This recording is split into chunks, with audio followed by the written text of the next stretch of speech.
मुझे वडोदरा वॉइस के माध्यम से। दर्शक मित्रों, बात करते हैं सुशांत सिंह राजपूत की आत्महत्या या फिर हत्या के केस की। सुशांत सिंह राजपूत के केस में रोज़ जो है वो कोई ना कोई नई खबर आती जा रही है। पहले ये था कि सुशांत सिंह राजपूत ने पंखे से लटक करके अपनी जान दे दी। आज उसकी मृत्यु के 50-60 दिन के बाद अब उस आत्महत्या को हत्या में बदलते हुए सब लोग देख रहे हैं। सोशल मीडिया पे बहुत ज़्यादा बवाल मचा।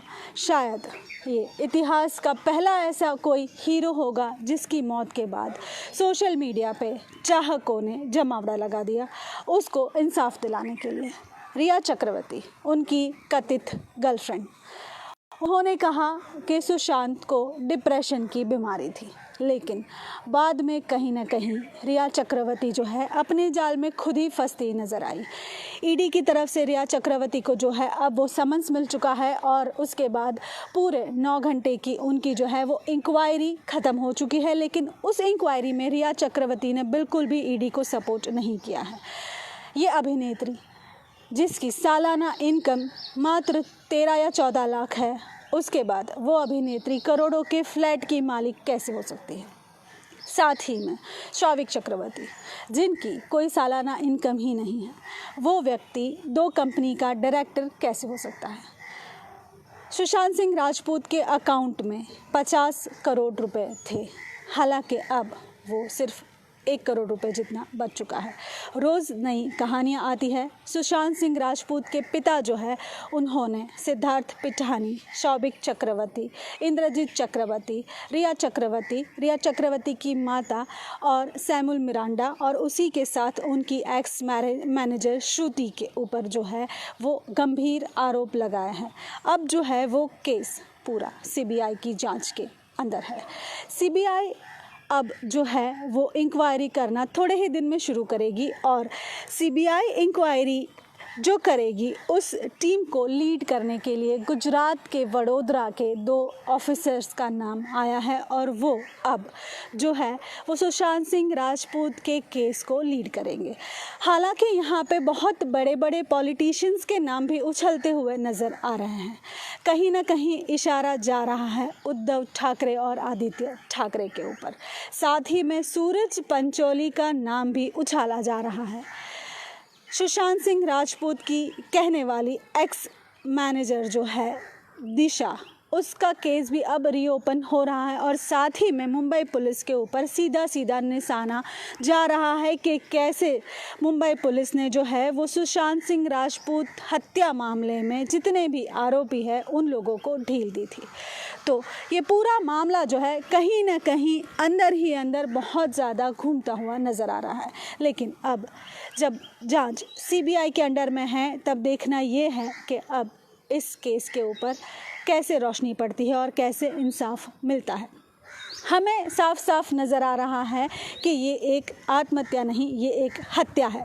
रिपब्लिक भारत अर्नव गोस्वामी और उसकी टीम ने ये जो पूरी आत्महत्या की कहानी है उसको गलत साबित करते हुए बहुत सारे प्रूफ जो है वो मीडिया में दिए हैं और उसी के साथ एक मुहिम चलाई है। अब इंडिया में और इंडिया के बाहर सब जगह पे जो है जस्टिस फॉर सुशांत नाम का नारा नज़र आ रहा है।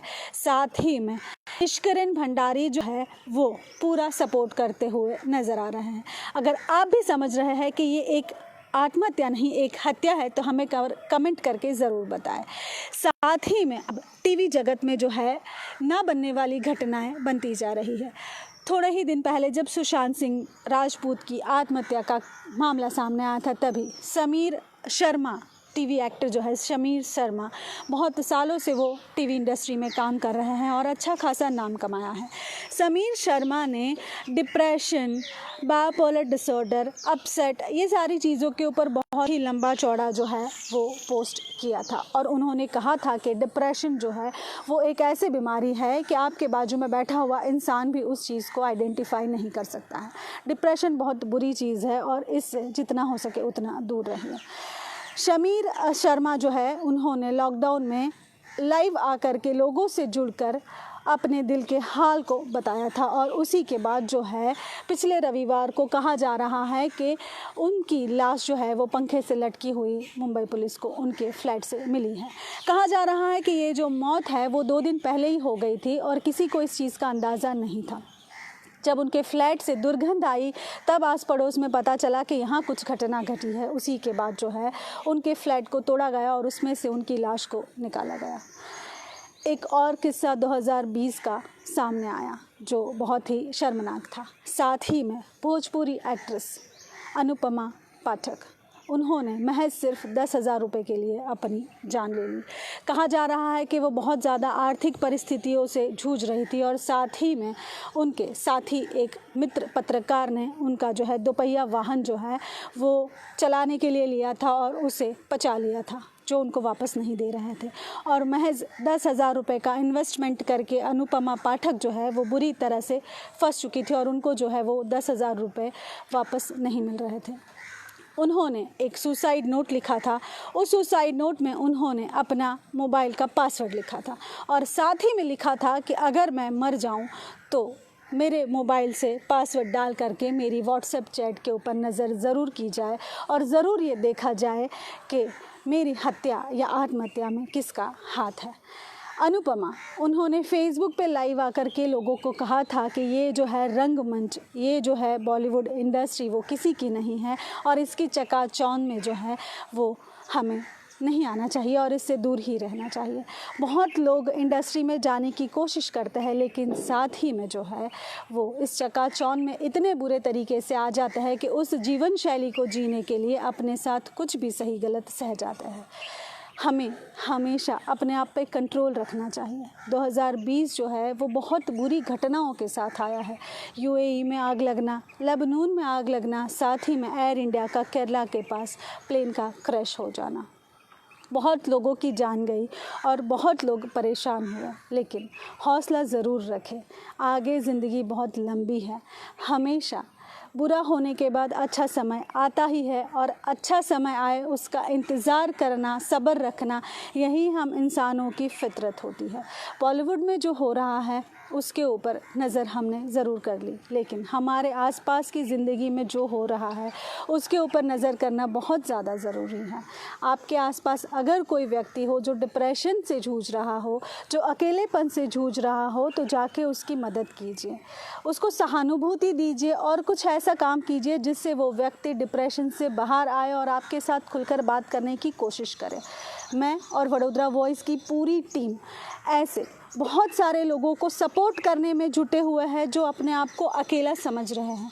अगर आपको कभी भी किसी भी तरीके से डिप्रेशन लगे या फिर आप अपने आप को अकेला महसूस करें, हमें तुरंत कॉल करें और हमारे साथ आपकी जो भी परेशानी है उसको शेयर करें। हम कोशिश करेंगे कि आपकी परेशानी का कोई ना कोई हल निकल जाए। आप अपने ऊपर संयम रखेंगे तो ही ज़िंदगी की इस जंग को जीत पाएंगे। आज के लिए बस इतना ही। सुरक्षित रहिए, घर पे रहिए, अपने मन पे और अपने जीवन पे खुद का काबू रखिए। आज के लिए बस इतना ही। आगे के लिए फिर से आपसे जुड़ने के लिए अभी विदाई लेना बहुत ज़्यादा ज़रूरी है। वडोदरा से विशाल ठाकुर के साथ मैं शीतल, वडोदरा वॉइस। जय हिंद।